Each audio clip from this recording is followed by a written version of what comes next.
ನಮಸ್ಕಾರ. ಮಾನವೀಯ ಸ್ನೇಹಿತರ ಒಕ್ಕೂಟ ಕೊಡಗು ಜಿಲ್ಲಾ ವಾರ್ತೆ ಓದುತ್ತಿರುವವರು ಕೇಶವಮೂರ್ತಿ ಬಿ. ಕೊಡಗು ಜಿಲ್ಲಾ ಉಸ್ತುವಾರಿ ಸಚಿವರಾದ ಎನ್.ಎಸ್. ಬೋಸರಾಜುರವರು ಇಂದು ಮತ್ತು ನಾಳೆ ಕೊಡಗು ಜಿಲ್ಲಾ ಪ್ರವಾಸವನ್ನು ಹಮ್ಮಿಕೊಂಡಿದ್ದು, ಇಂದು ಜಿಲ್ಲೆಯಲ್ಲಿ ಮಳೆಯಿಂದ ಹಾನಿಯಾಗಿರುವ ವಿವಿಧ ಪ್ರದೇಶಗಳಿಗೆ ಭೇಟಿ ನೀಡಿ ಪರಿಶೀಲನೆ ನಡೆಸಿದರು. ಇದೇ ಸಂದರ್ಭದಲ್ಲಿ ಮಳೆಯಿಂದ ಹಾನಿಗೊಳಗಾಗಿರುವ ಪ್ರದೇಶಗಳಲ್ಲಿ ಅತ್ಯಗತ್ಯ ಕ್ರಮಗಳನ್ನು ಕೈಗೊಳ್ಳಬೇಕು ಎಂದು ಅವರು ಅಧಿಕಾರಿಗಳಿಗೆ ಸೂಚಿಸಿದರು. ಶಾಸಕರಾದ ಡಾ. ಮಂಥರ್ಗೌಡ, ಜಿಲ್ಲಾಧಿಕಾರಿ ವೆಂಕಟರಾಜ, ಜಿಲ್ಲಾ ಪಂಚಾಯತ್ ಸಿಇಒ ಆನಂದ್ ಪ್ರಕಾಶ್ ಮೀನಾ, ಜಿಲ್ಲಾ ಪೊಲೀಸ್ ವರಿಷ್ಠಾಧಿಕಾರಿ ಕೆ. ರಾಮರಾಜನ್, ಲೋಕೋಪಯೋಗಿ, ನೀರಾವರಿ ಹಾಗೂ ವಿವಿಧ ಇಲಾಖೆಯ ಅಧಿಕಾರಿಗಳು ಉಪಸ್ಥಿತರಿದ್ದರು.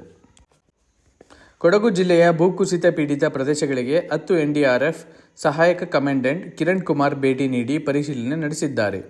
ಜಿಲ್ಲೆಯಲ್ಲಿ ಈಗಾಗಲೇ ನಿಯೋಜನೆಗೊಂಡಿರುವ ಎನ್ಡಿಆರ್ಎಫ್ ತಂಡದ ಸನ್ನದ್ಧತೆಯನ್ನು ಪರಿಶೀಲಿಸಿದರು.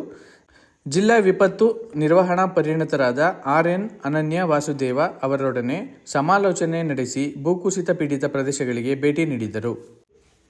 ಸೋಮವಾರಪೇಟೆಯ ಪಟ್ಟಣದ ಸರ್ಕಾರಿ ಸಾರ್ವಜನಿಕ ಆಸ್ಪತ್ರೆ ಸಂಪೂರ್ಣ ಸುಸಜ್ಜಿತಗೊಂಡಿದ್ದು, ರೋಗಿಗಳಿಗೆ ಎಲ್ಲ ರೀತಿಯ ವೈದ್ಯಕೀಯ ಚಿಕಿತ್ಸೆ ಹಾಗೂ ಅಗತ್ಯ ಸೌಲಭ್ಯಗಳು ಲಭ್ಯವಿದೆ ಎಂದು ಆಸ್ಪತ್ರೆಯ ಆರೋಗ್ಯ ರಕ್ಷಾ ಸಮಿತಿಯ ಸದಸ್ಯರು ತಿಳಿಸಿದ್ದಾರೆ. ಇಂದು ಸುದ್ದಿಗೋಷ್ಠಿಯಲ್ಲಿ ಮಾತನಾಡಿದ ಸಮಿತಿ ಸದಸ್ಯೆ ಮಂಜುಳಾ ಹರೀಶ್ ರವರು, ಆಸ್ಪತ್ರೆಯಲ್ಲಿ ವೈದ್ಯರ ಸೌಲಭ್ಯ ಲಭ್ಯವಿದ್ದು, ರೋಗಿಗಳಿಗೆ ಎಲ್ಲ ಅಗತ್ಯ ಔಷಧಿ ಹಾಗೂ ಮಾತ್ರೆಗಳನ್ನು ಸ್ಥಳದಲ್ಲಿಯೇ ವಿತರಣೆ ಮಾಡಲಾಗುತ್ತಿದೆ ಎಂದು ಹೇಳಿದರು.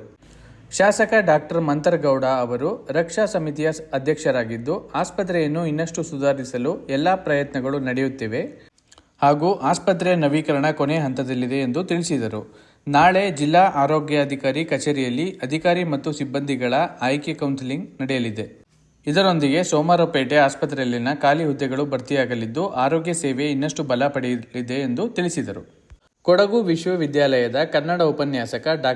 ಜಮೀರ್ ಅಹಮದ್ ಅವರಿಗೆ 2025ನೇ ಸಾಲಿನ ನಾಡೋಜ ಕರೀಂ ಖಾನ್ ರಾಜ್ಯ ಪ್ರಶಸ್ತಿ ಲಭಿಸಿದೆ. ಡಾ. ಜಮೀರ್ ಅಹಮದ್ ಕರ್ನಾಟಕದ ಜಾನಪದ ಕಲೆ, ಸಾಹಿತ್ಯದ ಸಂರಕ್ಷಣೆಗಾಗಿ ಸಲ್ಲಿಸಿದ ಸೇವೆಯನ್ನು ಗುರುತಿಸಿ ಬೆಂಗಳೂರು ಕನ್ನಡ ಜಾನಪದ ಪರಿಷತ್ ವತಿಯಿಂದ ಬೆಂಗಳೂರಿನ ರವೀಂದ್ರ ಕಲಾಕ್ಷೇತ್ರದಲ್ಲಿ ನಡೆದ ಪ್ರಥಮ ಕನ್ನಡ ಜಾನಪದ ಸಮ್ಮೇಳನದಲ್ಲಿ ಪ್ರಶಸ್ತಿ ಪ್ರದಾನ ಮಾಡಿ ಗೌರವಿಸಲಾಯಿತು.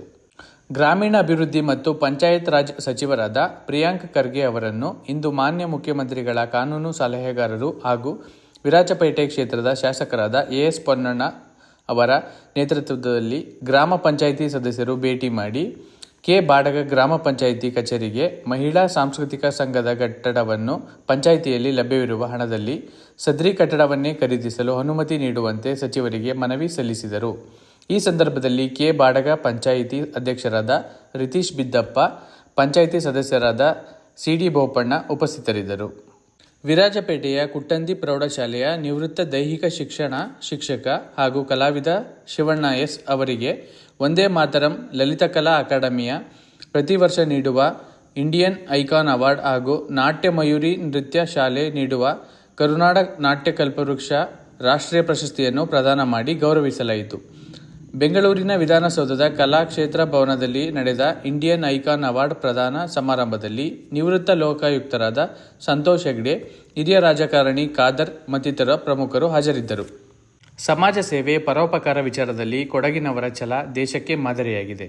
ಯಾವುದೇ ಸವಾಲು ಎದುರಿಸಲು ಸ್ಥೈರ್ಯಗೆಡದೆ ಆ ಸವಾಲನ್ನು ಎದುರಿಸಲಿದ್ದಾರೆ ಎಂದು ಹೆಚ್ಚುವರಿ ಜಿಲ್ಲಾಧಿಕಾರಿ ಆರ್. ಐಶ್ವರ್ಯ ಅವರು ಶ್ಲಾಘಿಸಿದ್ದಾರೆ. ನಗರದ ರೆಡ್ ಕ್ರಾಸ್ ಭವನದಲ್ಲಿ ಆಯೋಜಿತ ಭಾರತೀಯ ರೆಡ್ ಕ್ರಾಸ್ನ ಕೊಡಗು ಶಾಖೆಯ 2024-25ನೇ ಸಾಲಿನ ವಾರ್ಷಿಕ ಮಹಾಸಭೆಯನ್ನು ಉದ್ಘಾಟಿಸಿ ಮಾತನಾಡಿದ ಅವರು, ಸಮಾಜದ ಕಟ್ಟಕಡೆಯ ವ್ಯಕ್ತಿಗೂ ಉತ್ತಮವಾದ ಸೇವೆ ನೀಡುವ ಮೂಲಕ ಆ ವ್ಯಕ್ತಿಯ ಏಳಿಗೆಗೆ ರೆಡ್ ಕ್ರಾಸ್ ಸಂಸ್ಥೆ ಬದ್ಧವಾಗಿದೆ. ಅನೇಕ ಸೇವಾ ಯೋಜನೆಗಳ ಮೂಲಕ ಕೊಡಗು ರೆಡ್ ಕ್ರಾಸ್ ಗಮನ ಸೆಳೆದಿದೆ. ಸ್ವಾರ್ಥ ಬಿಟ್ಟು ಸಮಾಜ ಸೇವಾ ಮನೋಭಾವದಿಂದ ಉತ್ತಮ ಕಾರ್ಯದ ಮೂಲಕ ಸಮಾಜಕ್ಕೆ ಒಳಿತಾಗುವ ನಿಟ್ಟಿನಲ್ಲಿ ರೆಡ್ ಕ್ರಾಸ್ ಸದಸ್ಯರ ಕಾರ್ಯವೈಖರಿ ಆದರ್ಶವಾದದ್ದು ಎಂದು ಅವರು ಹೆಮ್ಮೆಯಿಂದ ನುಡಿದರು. ರೆಡ್ ಕ್ರಾಸ್ ಕರ್ನಾಟಕ ನಿರ್ದೇಶಕ ಮಹಂತೇಶ್ ಸಭೆಯ ವೀಕ್ಷಕರಾಗಿ ಪಾಲ್ಗೊಂಡು ಮಾತನಾಡಿ, ಅತ್ಯುತ್ತಮ ಕಾರ್ಯಯೋಜನೆಗಾಗಿ ರಾಜ್ಯಪಾಲರಿಂದ ಅತ್ಯುತ್ತಮ ಘಟಕ ಎಂಬ ಪ್ರಶಸ್ತಿ ಪಡೆದ ಕೊಡಗು ಘಟಕದ ಸದಸ್ಯರ ಸೇವೆ ಅನನ್ಯವಾಗಿದೆ ಎಂದರಲ್ಲದೆ, ರಕ್ತದಾನ ಶಿಬಿರ, ಪ್ರಥಮ ಚಿಕಿತ್ಸಾ ಶಿಬಿರ, ಇತರ ಸಂಬಂಧಿತ ಕಾರ್ಯಕ್ರಮಗಳಿಗೆ ರೆಡ್ ಕ್ರಾಸ್ ಆದ್ಯತೆ ನೀಡುವಂತೆ ಕರೆ ನೀಡಿದರು. ಸಾಹಿತ್ಯ ಲೋಕದ ಪ್ರತಿಷ್ಠಿತ ಅಂತಾರಾಷ್ಟ್ರೀಯ ಬೂಕರ್ ಪ್ರಶಸ್ತಿಯನ್ನು ಪಡೆದ ಕೊಡಗಿನ ಹೆಮ್ಮೆಯ ಲೇಖಕಿ ಮಡಿಕೇರಿಯ ದೀಪಾ ಬಾಸ್ತಿಯವರಿಗೆ ಕೊಡಗು ಪತ್ರಕರ್ತರ ಸಂಘದ ಆಶ್ರಯದಲ್ಲಿ ಜೂನ್ 29ರಂದು ಭಾನುವಾರ ಜಿಲ್ಲೆಯ ವಿವಿಧ ಸಂಘ ಸಂಸ್ಥೆಗಳಿಂದ ಅಭಿನಂದನಾ ಸಮಾರಂಭ ಆಯೋಜಿಸಲಾಗಿದೆ ಎಂದು ಸಂಘದ ಅಧ್ಯಕ್ಷ ಅನಿಲ್ HT ತಿಳಿಸಿದ್ದಾರೆ. ಕರ್ನಾಟಕದಾದ್ಯಂತ ಮಳೆಯ ಪ್ರಮಾಣ ಹೆಚ್ಚಾಗಿದ್ದು, ಕೊಡಗಿನಲ್ಲಿ ಅತಿ ಹೆಚ್ಚು ಮಳೆಯಾಗಲಿರುವ ಸಾಧ್ಯತೆ ಹಿನ್ನೆಲೆ ರೆಡ್ ಅಲರ್ಟ್ ಘೋಷಿಸಲಾಗಿದೆ. ಕರಾವಳಿ ಹಾಗೂ ದಕ್ಷಿಣ ಒಳನಾಡಿನ ಬಹುತೇಕ ಕಡೆ ಭಾರೀ ಮಳೆಯಾಗಲಿದೆ ಎಂದು ಹವಾಮಾನ ಇಲಾಖೆ ಮುನ್ಸೂಚನೆ ನೀಡಿದೆ.